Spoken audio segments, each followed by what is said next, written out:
आज की इस वीडियो में हम पढ़ेंगे the effects of a monetary injection and how we develop quantity theory of money. इस वीडियो में हम पढ़ेंगे जब हमारे पास फेड एक मॉनेटरी इंजेक्शन लगाता है किसी भी कंट्री की इकोनॉमी में, ठीक है, तो उसके असरात क्या होते हैं और हम कैसे क्वांटिटी थ्योरी ऑफ मनी जो है इससे डेवलप करते हैं। ठीक है, जब एक बैंक जो फेड होता है स्टेट बैंक, वो मॉनेटरी इंजेक्शन लगाता है इकोनॉमी में, तो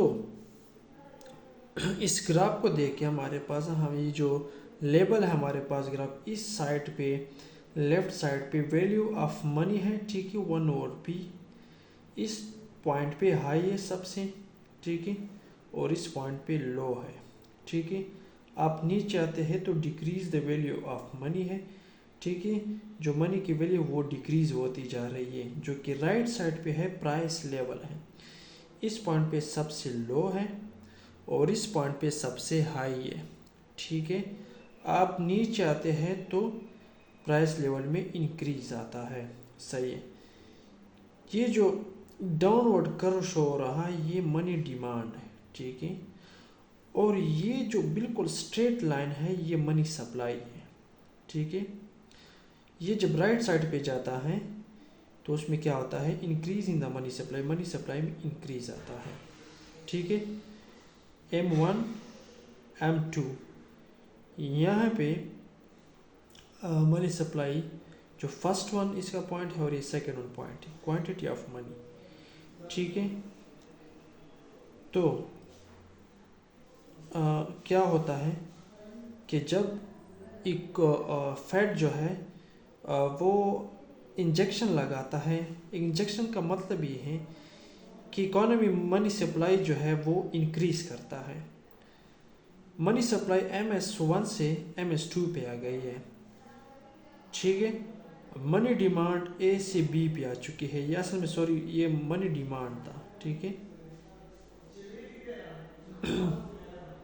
अब हमारे पास मनी सप्लाई जो है वो इंक्रीज हो चुकी है from this point two this point. तो इसके असरात क्या होते हैं, सबसे पहले देखो इस पॉइंट पे जो हमारे पास इक्विलिब्रियम पोजीशन था वो डिस्टर्ब हो चुका है, अब वो B पॉइंट पे आ चुका है।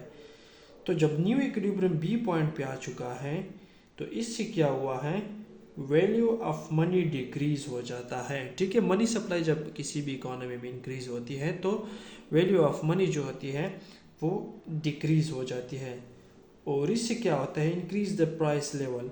इससे यहाँ पे क्या फ़र्क पड़ता है, जो price level of good and services हैं वो इंक्रीज होना स्टार्ट हो जाते हैं, ठीक है। तो देखो ये दो इफेक्ट जाहिर हो रहे हैं, ठीक है।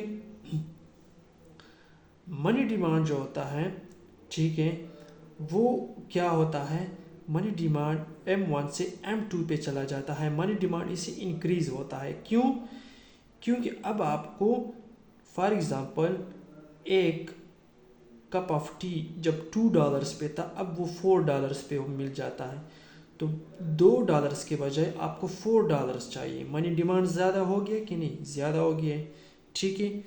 सो आप थ्योरेटिकली देखें, ठीक है, sorry, theoretically an increase in the money supply by Fed, the money supply curve shift from MS to MS2 जो मैंने बताया था, the value of money on the left axis and the price level on the right axis adjust to bring supply and demand back into balance। वही जो मैंने बताया था कि दोबारा वो इक्विलिब्रियम पॉइंट में शिफ्ट होता है, एक न्यू इक्विलिब्रियम बन जाता है। The equilibrium moves from point A to B y bar, thus when an increase in the money supply makes dollar more plentiful, the price level increases making each dollar less valuable। तो ये जो सारा theoretical बयान हुआ है ये वही graph में जो बातें भी वही है, ठीक है। तो अब यहाँ से कैसे जो क्वांटिटी थ्योरी ऑफ मनी है वो डेवलप हो रही है, ठीक है। अच्छा, ये क्वांटिटी थ्योरी ऑफ मनी जो डेवलप हम कर रहे थे, ठीक है। A theory asserting that the quantity of money available determines the price level and that the growth rate in the quantity of money available determines the inflation rate।